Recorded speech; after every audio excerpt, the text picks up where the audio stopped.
Warm welcome to this webinar about the journey to data-driven business management together with me and who's the next one?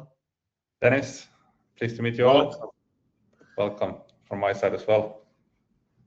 Wonderful. Dennis, could you shortly introduce yourself too? I mean, many of those coming here today know you already, but for those that haven't met you before, could you say a few words about yourself? A few. I'm quite a talker, so I'll try to make it short. I'm Dennis. I've been with Staria for 6 years and working mainly today with our reporting, planning, and data customers. So I think that's very shortly about myself. Perfect. And I'm Fredrik, working as a business development manager, working mostly on the Swedish and Norwegian market with the sales, but also joining quite a few webinars, and really happy to see you all today. I will start with going through the agenda. So we have the introduction to the topic, because we're going to have an overview basically about becoming data driven. So we won't go in depth in everything. So you will get what you need today, and then we will go deeper into this later on as well for coming webinars. So we will introduce the topic, where the companies start, what does it mean to be data driven. We will talk about data driven versus data informed. Then we will go through the process of becoming fully data driven. Then we will go into BI tools, and then in the end we'll have Q&A. So also, if you have any questions, you're free to write them in the chat box as well. All right, Dennis, starting off with this one, what feelings do you have when seeing this picture? Yeah, first of all, I found it quite funny when I saw it the first time. I wondered where you found it from, but then I really started thinking that this is unfortunately quite a common starting point for many businesses. So I think keeping this picture in mind and what we're going to talk about today is perhaps going to open up it a little bit more than just a picture, even if a picture says a 1,000 words. But yeah, I think it's unfortunately quite common to see this situation where companies really are not in control of their data. Thus, it's also harder to understand the numbers, where the business is going, and also having the transparency you need in a business when you're growing. Right. Thank you. And we will, as you mentioned, we will go more deep into this as well along the way. First of all, I asked Google, what does it mean to be data-driven? And it stated, to be data-driven means making decisions based on empirical evidence and factual data rather than relying on intuition, gut feelings, or personal preferences. It involves systematically collecting, analyzing, and interpreting data from various sources to identify patterns, gain insights, and ultimately make more informed strategic choices that align with organizational goals. Do you agree on this, Dennis, or would you like to add something? And also on top of that, where do companies really start when wanting to be data driven? Yeah, I would agree with that too, and maybe I would maybe rather like to point out that being data driven or data led, it's not just to have the data in check, but it's also how you share that data, how you make it understandable. So there's a lot of finance teams that know their PLN, balance sheet, cash flows, but how do you relay that information, for example, when doing forecasting in a broader company and making other stakeholders also understand it? So that's maybe my first comment that comes to mind when you say what Google said. Right. So and it also goes very well hand in hand to where companies start. It's first and foremost, we and other partners and other forums that speak about this, we don't talk nearly enough about data, like how important is it to have your data in check and understanding the data and know where you come from as a business. So I would say that collecting the data, making it understandable, that's really the first step. You have probably a lot of Excel files, which is good to a certain stage of a business. Excel is otherwise also a brilliant tool, so it's never going to be eliminated as such, but building your business to 5, 10 plus millions and upwards on Excel alone can be a serious risk as well. So also when it comes to expansion and internationalization, you start to have multiple accounting systems. If you're not really there yet with an ERP, you acquire companies, then you again have another set of accounting systems and CRMs and Excel files and so forth. So try as best as you can to have a somewhat of a governing body just around data from an early stage. If you don't have that know-how and expertise internally, there's plenty of providers out there that can help you with that.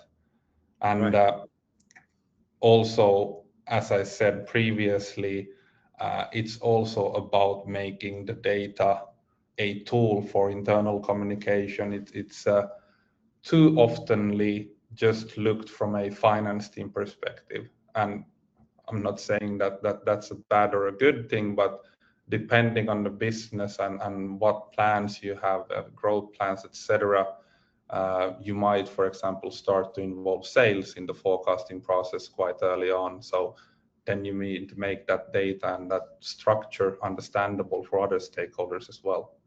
Right. So those are typical topics that we come across when we talk to clients. But also, I mean, in the beginning, it might be pen and paper. Of course, depending how many are as well.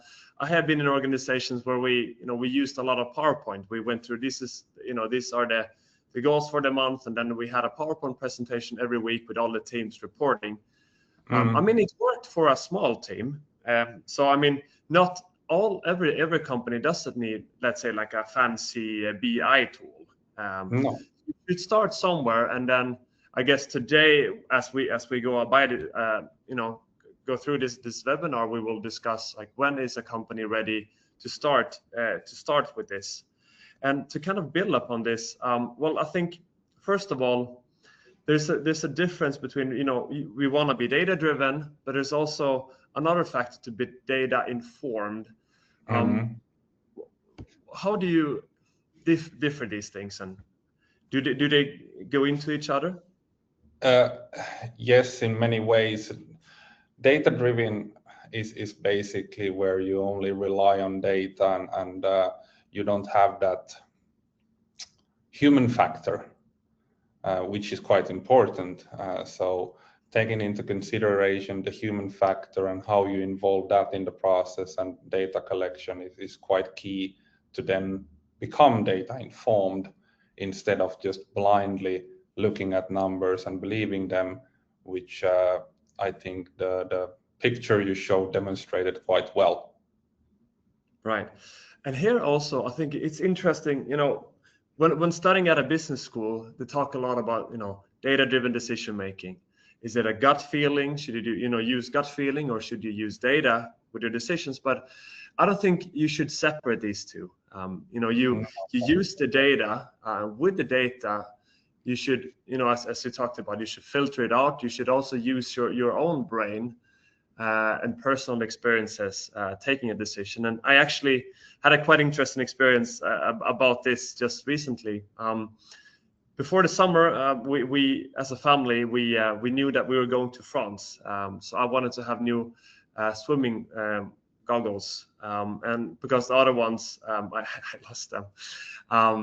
So I was looking online on Amazon, and I wanted to find the perfect glasses. And I was looking, there were, of course, many different brands. And then I found a pair, I think they had gotten like 4,000 reviews or something like that.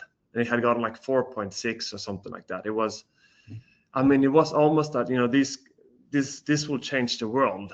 If you have these, like you can conquer the world with these glasses. Yeah. they were still like $25 or something like that. So, I mean, it wasn't, but I won't go into the brand because I don't want to get sued. I don't think so. I want to. But I bought them. I got them, and I was so excited. I brought them with me when we went to France. I started swimming. After 5 minutes, they broke. Yeah. So Yeah. I mean, it was a very data-driven decision because I had never used these kind of glasses before, and so now the next time, just my wife, she got a new pair. Was it a week or 2 weeks ago?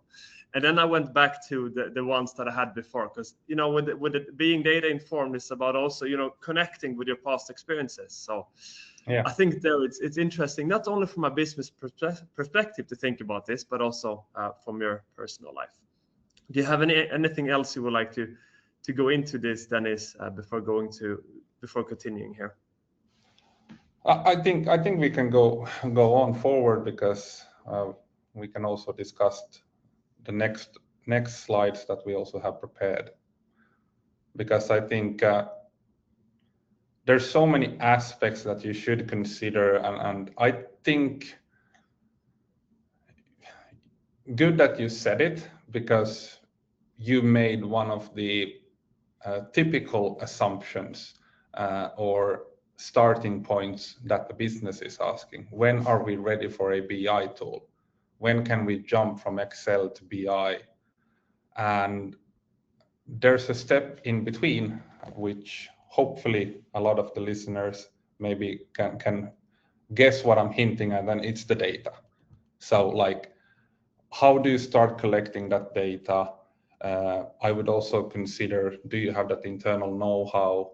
If not, rely on somebody outside of the business to help with that, and build up a proper set and ways of working with data, because that is also going to govern on, for example, future investments, on what solutions you want to put in place.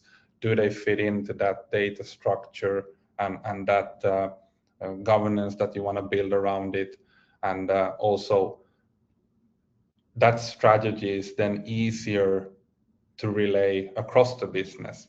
So again, finance needs to understand the numbers, but the numbers can be so much more powerful when we start to involve other stakeholders and getting insights from other parties across the business.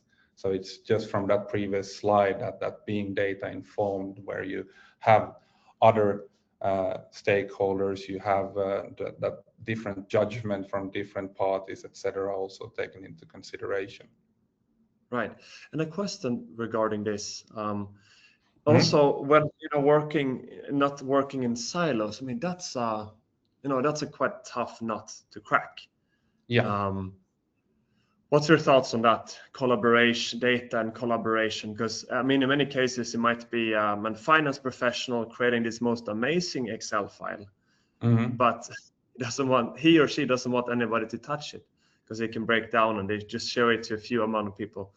What's your thought on this? Should data be freely shared in organizations, or should you just keep it to the management? It depends, of course, so much on the business, but I would say that of course, usually we don't want to share everything across the business, but just think of ways on how you can boost and relay a positive atmosphere using those numbers. For example, what is our growth rate? How are we doing?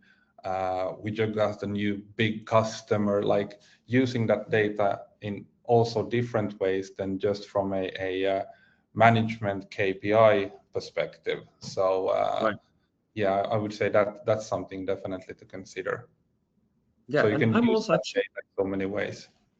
right, and I'm also thinking about operational point of view. That what are the things we want to accomplish? Of course, we have the data, we have the goals in organizations, but from that data that we're creating, we want to actually do things to reach those. And I think also from an operational standpoint, it's very important to know what to focus on in the organization. Do you have anything on that? The operational part of being data. No, I fully agree with what you said. The decision-making point. Yeah, I fully agree with what you said. It's very important to consider all aspects of the business. And I do actually have an example of this as well. Quite a few years ago, I worked in Sweden with a large IT project. It was during that time one of the largest in Sweden. We had a few hundred in the project group, and it was like a several €100 million project. So when I started there, we started basically from scratch. We didn't have any models or any. First of all, like we knew what are the things we need to implement when having a new journal system for the healthcare. But then, starting to put that down into tangible actions and also way to measuring that.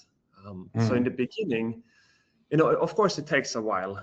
I think in the beginning, we mostly use Excel, we used a little bit PowerPoint, but it wasn't in that sense so transparent. But later on, we actually started to build this into, okay, now we have this goal, we need to go live on this date. And then we divided all the tasks into different work, in that sense, like work groups. And from that, we set the data, okay, we need to reach these targets in order to go live on this date. So we had maybe, let's say, 100 or 150 different milestones. But that was so difficult to follow up in Excel. And it wasn't transparent for anybody. So, we started from there. So we put all the data. Then in the end, we came to a point where we actually could have a tool. And in that way, we used Tableau. So all the data came up to Tableau. And then for me, that was responsible for following up these milestones. It was so easy because I had all this data and I could, visually see like where are we heading in like towards the goals that we have. And then I could easily follow up with the project leaders regarding the status of the work as well. So in that sense, that was like essential, because if somebody would ask, how are you doing, without the data and without the processes, it would be like putting up the finger and say, maybe it's here, or the next day might be here. But having it down to the processes and the data, you could actually say like, how are we doing overall? So in that sense, not being data driven, it's very irresponsible in that sense. Yeah, but then you had the processes in place and you had the data in check, and thus you also had a strategy that also worked for a broader group of people and stakeholders, not just the project team itself. Exactly. And I think the good thing there as well with the communication is that we had it open that people could actually see the data. They could see, okay, how are we doing compared? We even share these dashboards every week. We share these dashboards with all the project members. So it wasn't just the management that knew how we were doing, but everybody involved as well. So in that sense, becoming fully data driven, it's a process. But when you're mature enough, it's very important to have it all set up. As we continue, of course, we can talk a lot about this. You have a lot of experience then is working with different kind of customers, implementing business intelligence tools for them. What would you say? How do you successfully do that? Could you share some thoughts regarding this?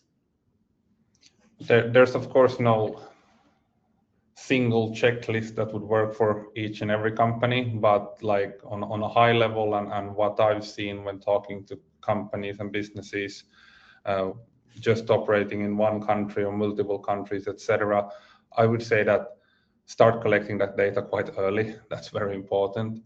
So build up that strategy on how you are going to be data driven from a very early stage, even if it's would feel a bit odd to have a proper data strategy in place within the first 1 or 2 years, but it's definitely going to help down the line.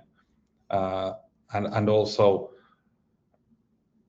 consider also other stakeholders apart from the finance team. Of course, the finance team is one of the most important stakeholders to for example, do ad hoc group level reporting or such. And one thing that is very also commonly in conversations is that should I implement a BI tool or an FP&A tool before, during, or after an ERP implementation? I would say before is a very good point, depending on where you are. But if you do it before, you got your historical data in check, then when you jump onto an ERP, you can just focus on the rolling year and building the ERP from a standpoint what you need now and for the upcoming years. You don't really have that historical load to consider in that sense, because then you would have a data warehouse or something in place already from a historical perspective. Of course, also understanding the business from a data point of view is very important if you're looking for funding. That's of course very critical, because a VC or private equity is one of the first questions they are going to ask is how is the business actually going? Where are you, and what's the level of growth? So I would say those are maybe a few things that comes to mind when considering a BI tool. Right. And I also do discuss frequently or daily with CFOs, and also mainly in growth companies, that, of course, sometimes there are, how can I say this? They don't always need to go big directly. Let's say that you're a small team. Perhaps, Yes. Even though they will be in different countries, there might be just one or two in each country. Then it might be too big project for them to use a big ERP system. It takes a lot of time, and it's also, it costs money. Yep. So in that way, I really agree with you that perhaps it's the best way to maybe start with a BI tool. When they get a little bit mature enough, and even have it as a consolidation tool as well, that you get the data from the various countries, and then when you grow, it is easier than to also implement an ERP system when you have all that data. So but also in another way, I feel like in some cases it might be the best to start with an ERP. I've had a few calls with a company, and their revenue is already several hundred million euro, and they have in different countries, and we were discussing about BI and planning, but then we were, as we got along the conversation, it leaned more towards actually starting with an ERP, because they had already grown so fast that it wouldn't make sense for them to have a BI tool, and then after when they actually are in a big need of an ERP system. So so in that sense, I think it's quite rare when you start with they had just Excel and they were still several hundred million euro revenue. I think that's quite uncommon. I don't know what your thoughts at that level, yes, but yeah, and as I said, there's of course so many aspects to consider, but that's a good example of how it can go. But of course, what I would recommend is to maybe also consider other tools than Excel earlier on, than before you reach 300-400 million in revenue. Yeah, absolutely, and I think he was very well aware of that. So let's see where we go. Continuing in here, Dennis, we talk about data, and it's so important to have really nice dashboards and to show up interesting things. We started with that picture. Nobody understood.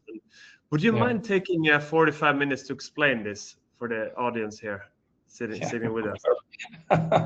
Yeah, no, it's a perfect example, because it's again, I'm sure there are people on this call that understand this visualization, but we come back to, we can make it easier, and we also have other stakeholders in the company that can just go, what? when seeing this. So it's making that the data understandable, not just, for example, for finance or for management or for the board of directors, but also so that other stakeholders can take part and understand it. So I think this is quite a good example of that. Yeah. So it's also, and also when you talked about visualization, we should understand. I think that's also very important. It should be, I mean, it's not bad if it looks good. That's always a bonus, but I think the most important is that do we understand what the data says? Can we take a good decision based on that? And I think this was, in that sense, quite interesting. The green one is the federal spending received, and the pink one was the federal taxes paid in the US. Yeah. I think those numbers, they were the different states, but I mean, I think that's quite complex way of doing it, and not really how we're working. But Dennis, as mentioned before, BI, Staria have their own BI tool. Could you quickly tell what it is and what does it do for companies? Yeah, no, sure. So really Navilog, which is the product name. So in a nutshell, what we've done is that we've compiled within one cloud platform a data warehouse with integrations as a service. I can talk about that in just a minute. And then we also have BI and FP&A and communication in a user interface, which is fully no code. So what we want and what we have achieved with Navilog is that we can help clients and customers that necessarily don't have that internal know-how on how to build up ETLs and data lakes and all of these fancy things, data cubes and whatnot. And we can help them because we provide the data warehouse and the integrations as a service. So that then using the user interface for visualization, planning, analysis, and collaboration, then the business can really leverage that data, share that data, understand that data in a better way. So that's really Navilog in a nutshell, I would say. Right. And maybe just one more thing that I would want to highlight, because you brought it up very, very good that you said it. At least in Finland, we have a saying that you don't need to eat the elephant as a whole.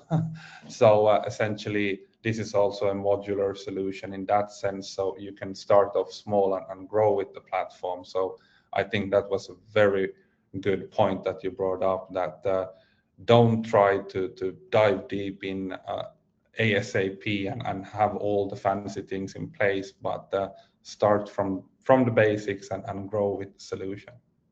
Great. Actually, I didn't know that they had elephants in Finland. That's I've been here 4 years. I haven't seen that many, but that's again, are you data driven or data informed? Exactly.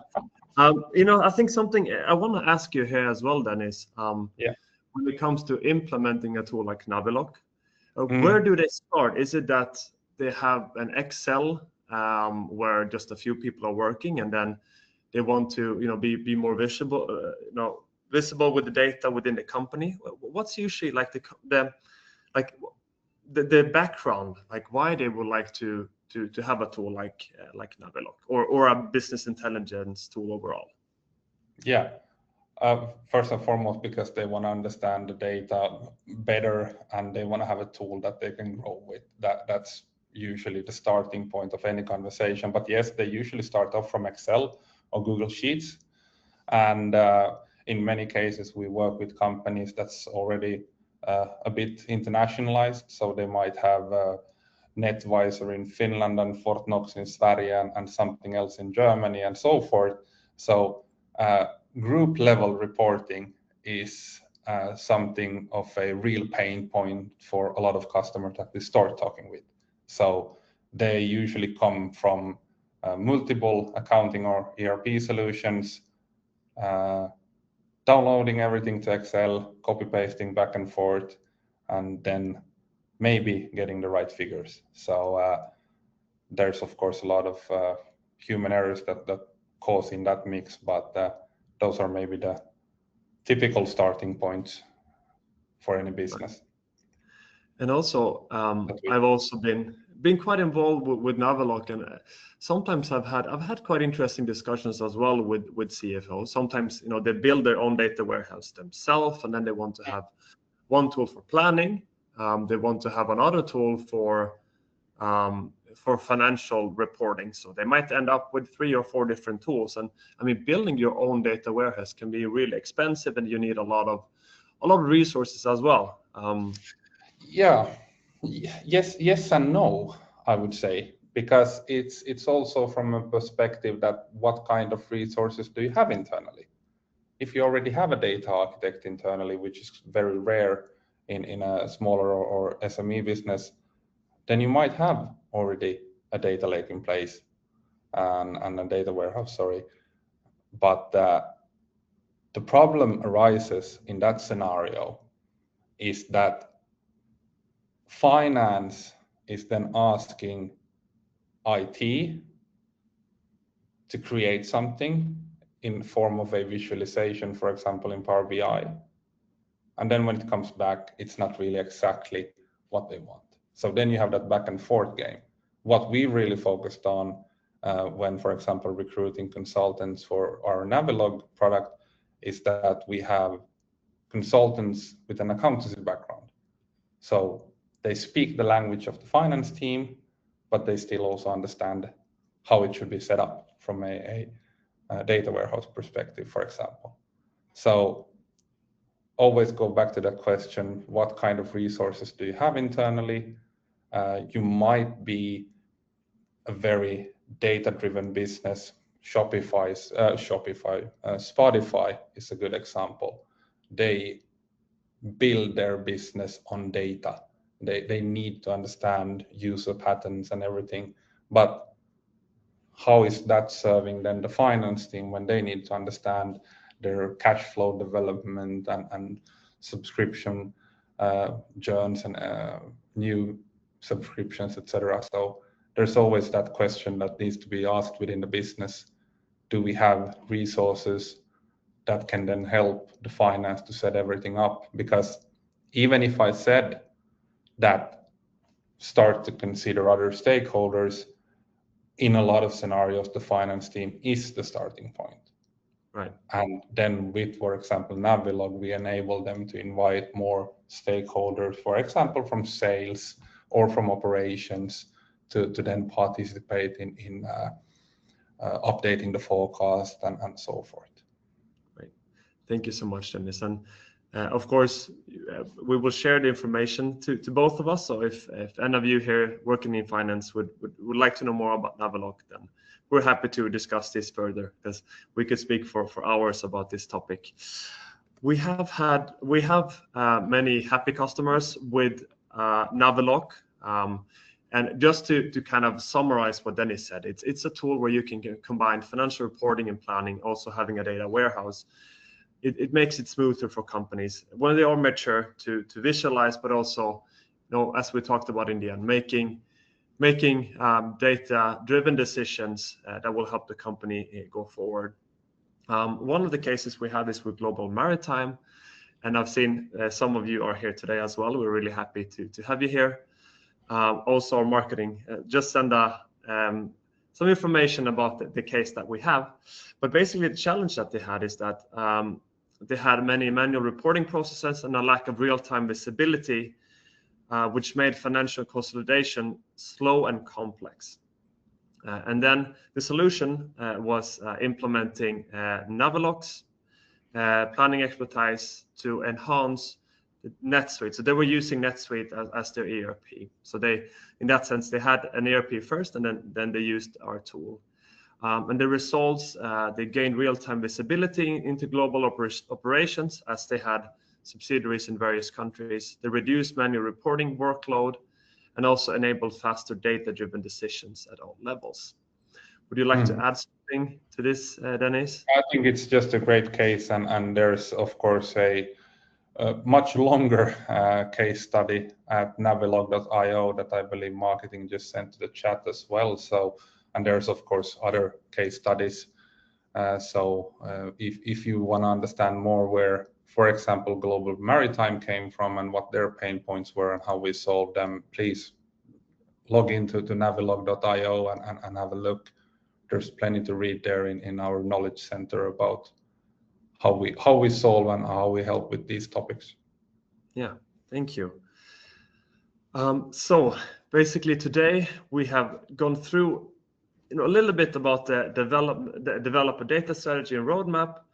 We have gone in a little bit to implement the right BI and planning platform.